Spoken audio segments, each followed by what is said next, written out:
Hey guys, welcome back to Chariot Palmistry. My name is Sulabh Jain, and in this video I'd like to give you guys my predictions over what I think is going to be happening in the month of March. There's some funny energy going on right now. It's not bad energy, it's just funny, and a lot of it doesn't make sense about what's going on in the world at the moment. So let me just maybe start this video out by doing sort of a bigger picture view on things. Right now, using tropical measurements over sidereal planets of Rahu and Ketu, the Sun is just about to go over the Rahu in Pisces. So where I'm going with this is that's always a very difficult period, and it started on about the 24th of February. It's going to continue to go on until the 10th of March. So during this time, you're going to notice a lot of people walking around with basically like zombies. I call it the zombie effect. People just tired, drained, not sure what's going on in their lives. It's been going on for about 4 days. There's about 10 more days of this left to go. After that point, the rest of this year actually gets really, really good. You'll notice lots of happy, smiling, happy, joyous people all around you. Just 10 more days, guys, and then we get to the good stuff. Most of the rest of this year has good, harmonious, auspicious energy to it, except for a little blip in March when the Sun goes over Ketu, which is in September time. So we'll come back and talk about that later on, but the general gist of what's going on in the world right now is actually one of optimism.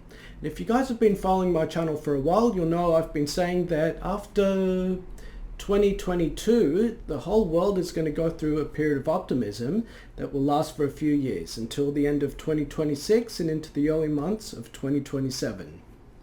We're in that phase right now. We're just about to come out of the last of the difficult energy shakeups that's going on.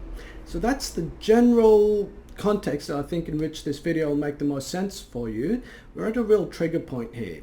End of March, the energy will slowly start building up. It'll keep getting better over April, and then in May, after Jupiter's transit into Taurus, it gets incredibly good.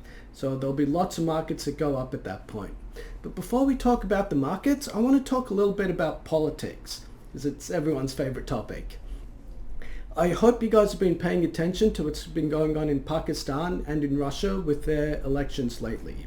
The reason I think it's important that everyone in the world pay attention to that is because the energy of Pakistan, Russia and China, and also the United States, tends to mirror each other. In fact, a couple of years ago, just as COVID was going on, just as the election tampering interference case was going on in the US, I put out a video saying that these 4 countries have identical energy. What goes on in one country happens in the next, and happens in the next, and happens in the next. There's a mirror effect going on. It's been happening for quite some time now. So what I'd like you guys to do is pay attention to Pakistan and Russia, especially in regards to their elections. See, the US election is coming up at the end of this year. That's one of 2 variables that could shake the markets up, maybe snap us out of this period of optimism that I think we're going to go through. If it happens, it's going to be a short-term snap out of this optimism to temporary pessimism back into good optimism on the other side of this crisis. The Pakistani opposition leader, Imran Khan, was put in jail recently. The Russian opposition leader, Navalny, has been in jail for many, many years. And in America, they're trying to put Donald Trump in jail. Now, whether you think he's guilty or not is beside the point. I'm just trying to make the case that the energy with these 3 countries is identical. We don't know what's happening with opposition leaders in China because they don't exist, and anyone who tries to speak up against their government tends to become quiet very, very quickly and very, very permanently too. What I think is going to happen is because Pakistan and Russia have been so destructive in their elections this year, the same thing is going to be happening to America. You see, Imran Khan had an assassination attempt. They almost took his life a couple months ago. Navalny, the opposition figurehead in Russia, he actually just died this month. They're saying he was poisoned, but who knows what really happened with these things. I just think it's awfully convenient that he died just before a Russian election.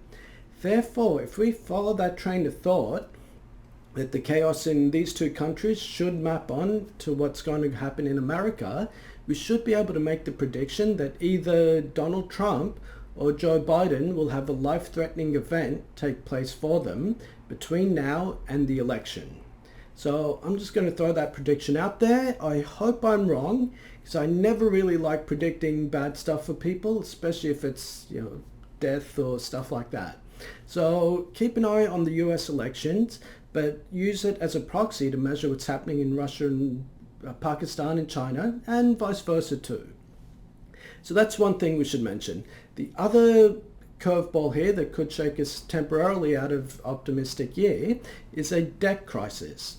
Now, I've been saying for a while that as Ketu transits into Virgo, a lot of debt in the world is going to be eliminated either through default or one means or another.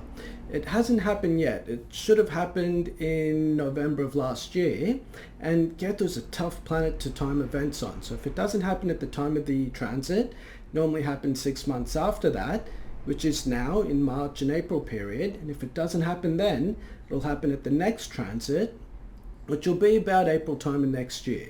But you're going to notice lots of debt either being defaulted on or being wiped out. And I want to give a shout out to HEREG3043, who pointed out in the last video that the debt crisis could actually be the Evergrande default in China. This thing is huge, probably enough to sink the Chinese economy if the problem isn't handled correctly. So that's one thing that's going on. Also in the US, President Biden, in an election year, just promised to wipe out a lot of student debt as well. So you're having people defaulting on their home loans in China. In other parts of the world, they're defaulting on commercial property loans. And there's a lot of debt being wiped out is the point that I'm making here. It's slow and it's a tiny trickle of the amount of debt that's out there in the world. But this is something that we need to keep an eye on. If it gets out of control, it could become a big problem. Now, those are the two big issues going on in the background of what should otherwise be a really good year. So let's talk about the predictions that I think are going to be coming up over this month. But before I do that, one thing I like to do in all my videos is have a look at my last series of predictions from my last video to see if what the accuracy was like there, to see if we're reading the energy correctly. So I'll throw up a quick little screenshot of what those predictions were. This screenshot, by the way, wasn't in the last video. I normally do put them in there, but I'm not sure why. For some reason, it just didn't get there. I basically had three predictions. The first one was that the crypto markets would go up from the first week of Feb. And that pretty much happened. It's been just absolutely crazy. Bitcoin has gone up by over 40% in that time. So right now, Bitcoin's very close to its all-time high. I'm going to put a tick on that prediction. My second prediction was that there would be a stock market correction taking place until the 10th of March. So going over that whole period into the first 2 weeks of March.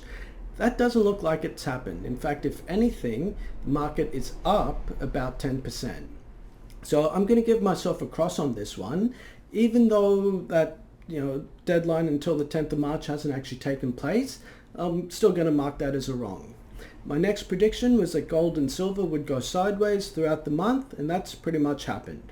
So for those of you keeping score, that's 2 out of 3 predictions so far this year. Now, moving on to my predictions for March, my first prediction is a carry on from the last month's prediction, which is the stock market correction until the 10th of March. I was hoping it would have happened last month. It hasn't, but maybe it should happen now. So I'll carry that one across. My next prediction is that there should be a gold and silver price rise taking place from the middle of this month onwards. It's basically going to be after about the 10th to 13th of March, just after the sun goes over the Rahu. That should be auspicious for gold and silver. Oh, and by the way, I should also mention I'm really bullish on the precious metals over the next few years too. I think maybe between now and the end of 2026, they should go up a considerable amount. Having said that, I think crypto is going to be going up even more. My prediction for the month of March is that the crypto will continue to go up throughout the general month.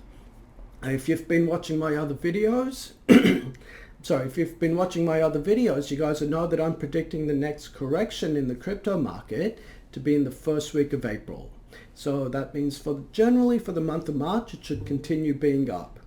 Now that I say that, it does sound a little funny because Bitcoin's up over 40% just this month alone. It would make sense that it should take a breather. So the common sense part of me is conflicted with the Jyotish part of me, but this video is about a Jyotish prediction, so I'll put that up there for you. Alright guys, that's this video for this month. If you have any questions, please put them in the comment section below. Thanks a lot.